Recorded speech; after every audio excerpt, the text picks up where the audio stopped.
He walked through the iron door without knowing that this would be the moment when his mind would never be the same again. It wasn't the sound of the door slamming behind him that caused the first crack. It was the heavy silence that followed. A silence that not only echoed off the walls, but pressed down on his chest as if trying to crush every inch of hope that still remained inside him. In the first few seconds, the human brain desperately tries to find some point of reference, something familiar. There is no familiarity. The mind struggles to interpret hostile faces, heavy stares, and the metallic smell of tension that permeates the air. The rookie tries to appear strong, but his mind is already going into survival mode, activating what psychologists call extreme hypervigilance. His eyes scan every corner of the hallway. He thinks he is observing the prison, but it is the prison that is observing him.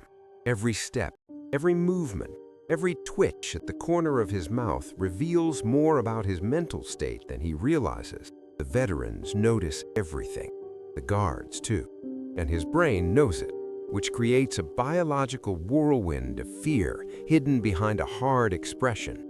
In less than 5 minutes, your body begins to react as if it were facing a predator. The amygdala, the region of the brain responsible for the fear response, fires without asking permission. Your heart races, your hands sweat, your breathing falters. No matter how tough it is out there, in here, your body speaks louder than your courage. And as he walks down the hallway, escorted, he realizes a cruel truth. No one there cares who he was before. What matters is who he will become now. And in the next 60 minutes, his mind will be tested in ways he never imagined. Because inside a prison, the battle begins long before the first night. It begins the moment the door closes behind you. The first 60 minutes inside a prison are not just a physical moment. They are a psychological breakdown carefully shaped by the environment. Every wall, every shadow, every glance is part of a system that reshapes an individual's identity. For a newcomer, this is the time when the brain desperately tries to decide whether to fight, hide, adapt, or simply break down. Neuroscience shows that in unfamiliar and threatening environments, the brain automatically activates what is known as a crisis mode. All the senses become more acute, the body goes on high alert, and the mind tries to predict dangers that have not yet occurred. In prison, this process happens in seconds, because there, every mistake can cost more than just time.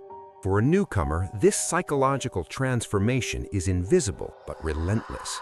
He does not realize that even before meeting his cellmates, his body is already negotiating for survival. The brain begins to rebuild everything: posture, tone of voice, speed of steps, level of confidence. None of this is conscious. It is pure self-preservation. And it is in this fragile state that the newcomer faces his first emotional shock: the loss of control. For the first time, he realizes that he cannot decide where he goes, who he talks to, what he eats, or when he sleeps. This shock of powerlessness, called autonomy collapse, is one of the most devastating psychological triggers for the human mind. And in prison, it comes quickly. But it is precisely in the first 60 minutes that it is defined who he will be from then on. What happens during this period shapes his reputation, his alliances, his enemies, and his sanity. This story follows the journey of an ordinary man being thrown into a universe where every breath can be interpreted as strength or weakness. He didn't know it yet, but that narrow corridor would be the first major mental test of his life. Not because there was any immediate danger, but because everything there seemed designed to dismantle any sense of control. The shiny, cold floor reflected the fluorescent lights on the ceiling, creating harsh lighting that made everything clearer, too clear. Faces, shadows, cracks in the wall. Nothing escaped notice. It was as if the prison was saying, "In here, you will be seen all the time." The guard walking ahead of him didn't say a word. He just walked slowly, deliberately, as if he were used to transporting men into the unknown. With each step, the rookie's brain tried to interpret the new rules of that environment. He imagined he was in control of his own expression, trying to show strength, coldness, but his body betrayed him. The tension in his shoulder, his irregular breathing, the way his eyes moved too quickly, everything gave away what he was trying to hide, and the prison noticed. It only takes a second for veterans to smell fear. On the left, behind reinforced bars, a group of inmates watched the newcomer with silent interest. None of them said anything, which was even more disturbing. One of them, however, gave a short, almost imperceptible smile, a smile that didn't mean joy. It meant understanding. They already understand you, he thought, feeling his stomach sink. With every meter he walked, his mind oscillated between two realities, the one he left behind and the one unfolding before his eyes. He remembered the moment of sentencing, the hollow sound of the judge's gavel, the lost look on his family's faces in the courtroom. Everything seemed distant now, almost unreal, as if it had happened to someone else. But this corridor was real. It was hot, suffocating, and weighed on his mind in an almost physical way. His body went into a state of hypervigilance. His ears picked up everything, the shuffling of slippers in a distant block, the metallic creaking of doors, the muffled echo of voices talking in codes he did not yet understand. His brain worked frantically to classify sounds as threatening or non-threatening, an instinctive process that consumes enormous amounts of mental energy. This was how prison began its psychological domination. It didn't need to hit, shout, or confront. It won through the environment. The guard stopped in front of a reinforced door. He turned slowly, facing him with a neutral, almost mechanical gaze. From here on, you're on your own. No one is ever prepared to hear those words. They are not a warning. They are an emotional sentence. The rookie felt something inside him give way, as if the last piece of the outside world had been forcibly torn away. That moment, according to experts in human behavior, is when the point of internal surrender occurs, the psychological breakdown in which the individual realizes that he no longer has control over anything. The door opened. He took a deep breath, or tried to. The air seemed too heavy to inhale.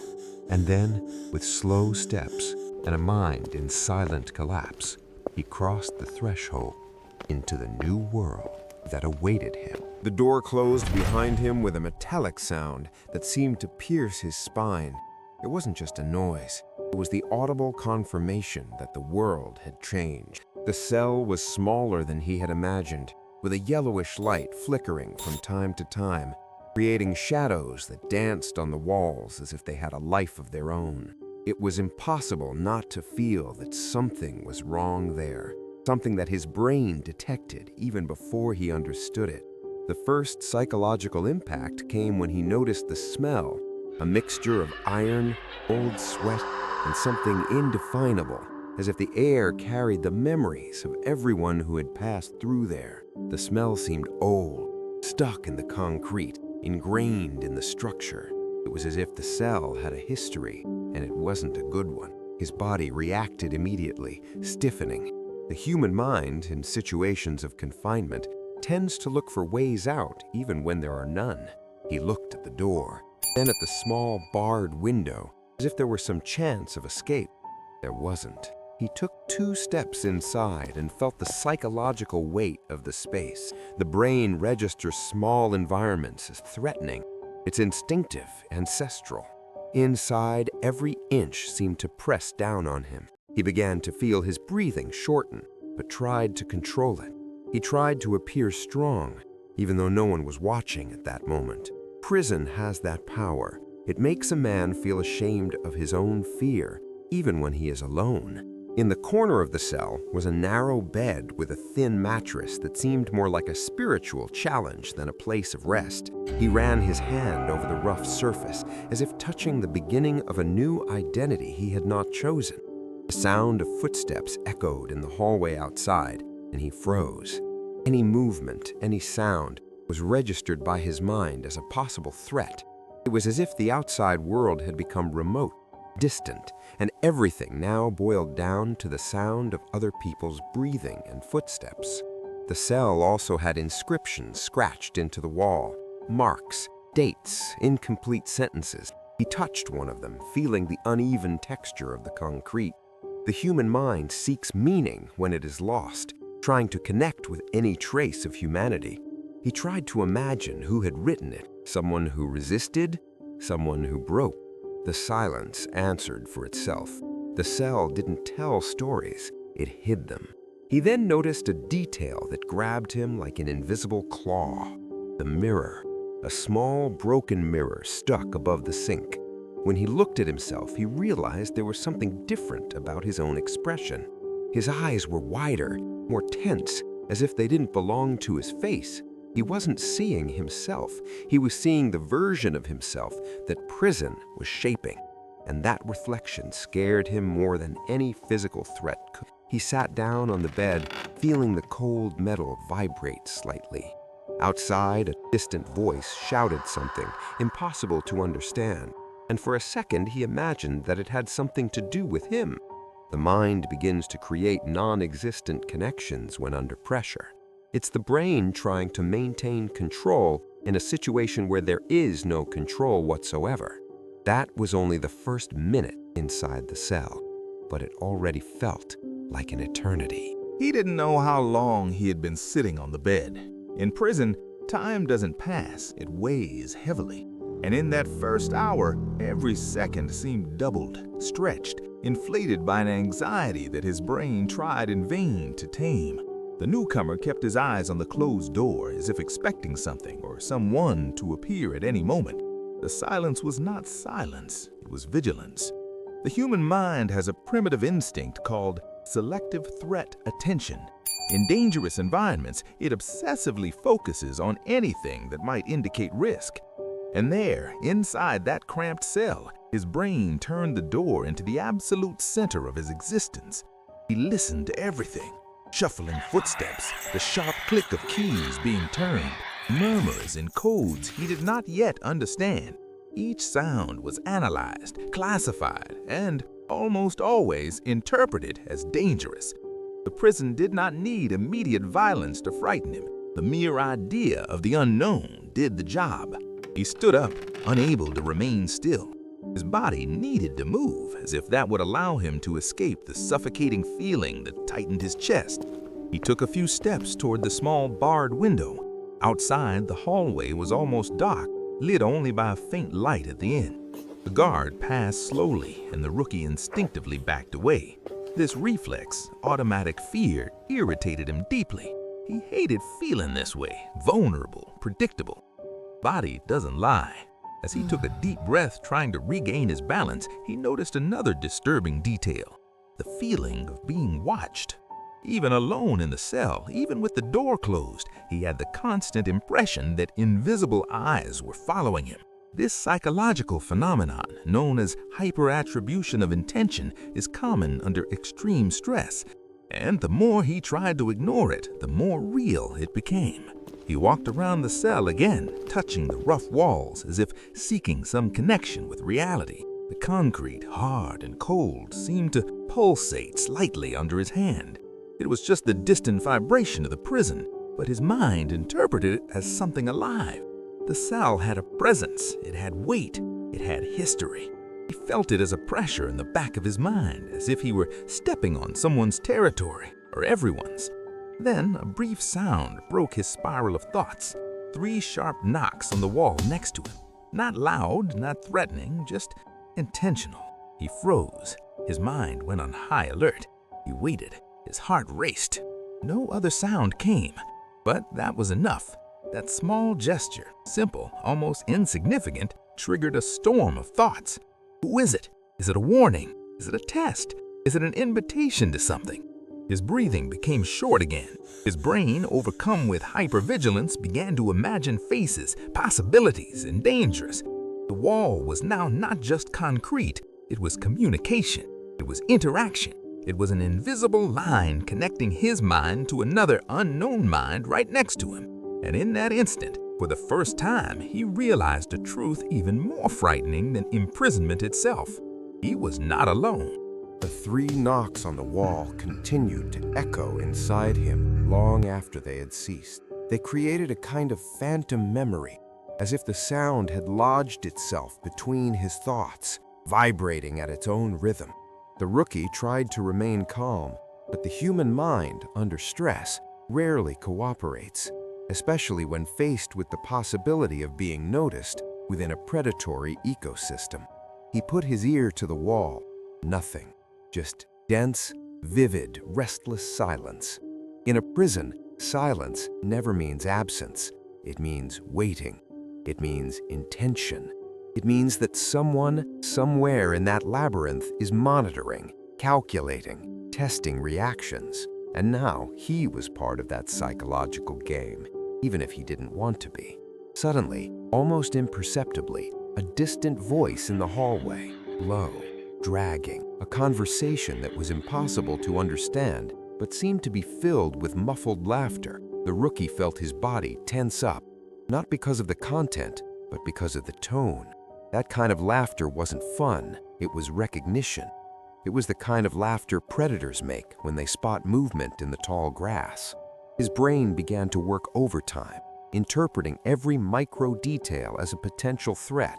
Neuroscience calls this emotional hyperintegration, when the amygdala takes control and begins to weave narratives of danger from minimal fragments.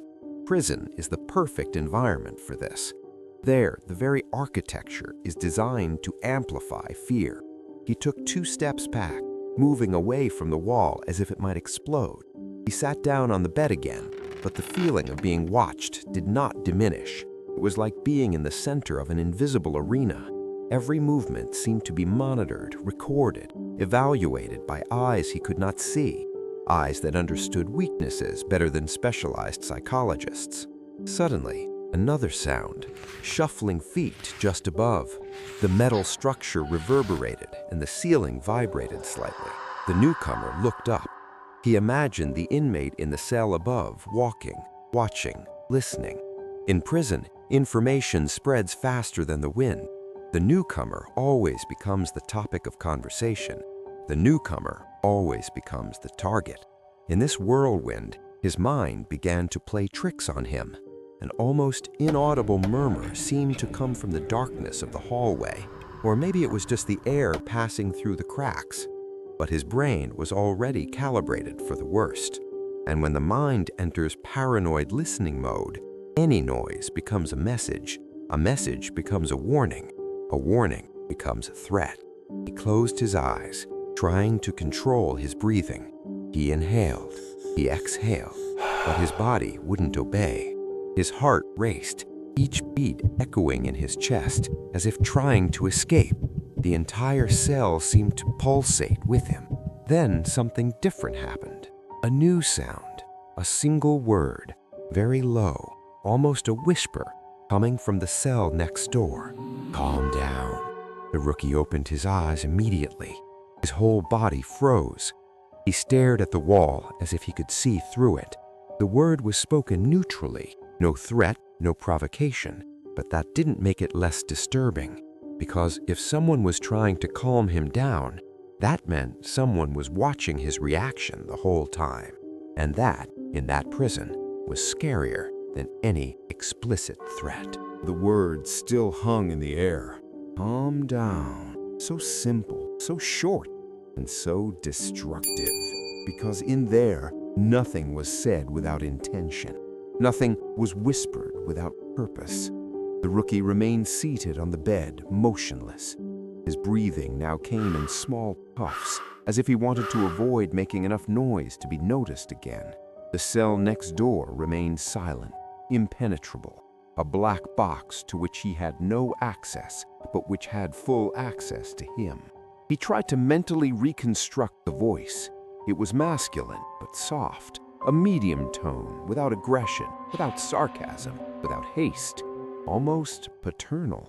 The kind of voice that could calm someone if it were being used in a hospital, a church, a therapy room. But there, in that environment, that softness took on another form, the form of manipulation, control, of study. Prison teaches a universal rule. The most dangerous ones aren't the ones who shout. They're the ones who whisper. The rookie swallowed hard. The tension intensified when a metallic sound echoed through the hallway, the footsteps of a guard, the sound of keys jangling authoritatively, making the structure vibrate.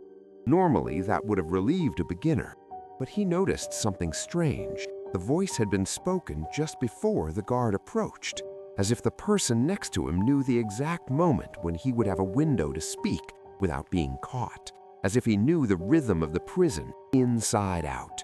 The rookie's mind immediately began to form theories. Who would be there? A veteran? A gang leader? Someone with enough reputation to speak whenever they wanted? Worse, someone who liked to test newcomers, identifying from day one who would be manipulable, who would be useful, who would be disposable. The guard passed by the cell without looking inside, just following his path. As soon as the sound of footsteps disappeared, a new silence settled, a heavier silence, the kind that presses the air into your chest. Then, suddenly, 3 knocks on the wall, but this time on the opposite side. The rookie's blood ran cold. Now there were 2 points of contact, 2 observers, 2 invisible men, squeezing him into an imaginary corridor of mental walls. Breathe. The same voice, this time shorter, more direct, almost a gentle command. The rookie felt his body react before his mind did. He breathed, slowly, deeply, forcibly. It was like obeying an involuntary command, and that's when he realized the real danger. The voice wasn't trying to calm him down. The voice was testing control. The more the rookie obeyed, the more he would become someone's psychological property.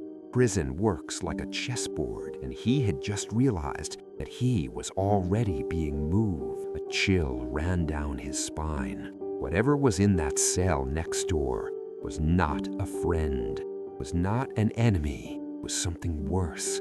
A faceless man who already knew how to get inside his head, and it was just beginning. The rookie remained seated, as if his spine had turned to concrete. The last sentence, "breathe," still echoed inside his head. Something inside him knew he shouldn't obey, but another part, an older, more primitive part, reacted automatically. It was as if the voice had found an emotional crack and used it as leverage. This is how the human mind breaks, not by impact, but by infiltration. The fluorescent light in the hallway began to flicker, slow, rhythmic, almost hypnotic. This type of light in high-stress environments amplifies perceptual distortions. It doesn't illuminate, it reveals shadows. And in that oscillation, the rookie saw the cell change. Not physically, psychologically. The walls seemed closer, the bed narrower, the air denser. Prison changes the environment without moving a single brick. It changes the mind, and the mind changes what is seen.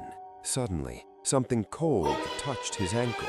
He jumped back, his heart pounding in his chest. But when he looked, nothing, just the hard floor. Maybe it was just a draft. Maybe it was his imagination. Maybe his body was reacting with spasms of extreme stress. But he didn't believe any of those explanations. The sensation had been too real, too deliberate. Then a noise began, small, repetitive, dry, a slight tick, tick, tick, coming from the wall next to him. Not knocks, something scratching, something counting time. The rhythm was human, but irregular, as if synchronized with someone's breathing. The rookie approached cautiously, as if the wall might bite. He pressed his ear against it, driven by a curiosity that mixed fear and necessity. On the other side, the voice appeared again, but this time so close that it seemed to pierce his skin. "You can feel it, can't you?" He backed away instantly, stumbling over his own bed, his entire body on high alert. The voice no longer seemed like someone just observing. Now it was someone entering, invading, exploring the emotional terrain like someone testing the foundation of a house before tearing it down. The cell isn't what imprisons you, it's what you brought with you. The words fell like blades. The rookie tried not to respond, tried not to show anything, but his body was shaking, and that right there was worth more than words. Fear is noise. Noise is information. Information is power. His breathing quickened uncontrollably. His vision narrowed.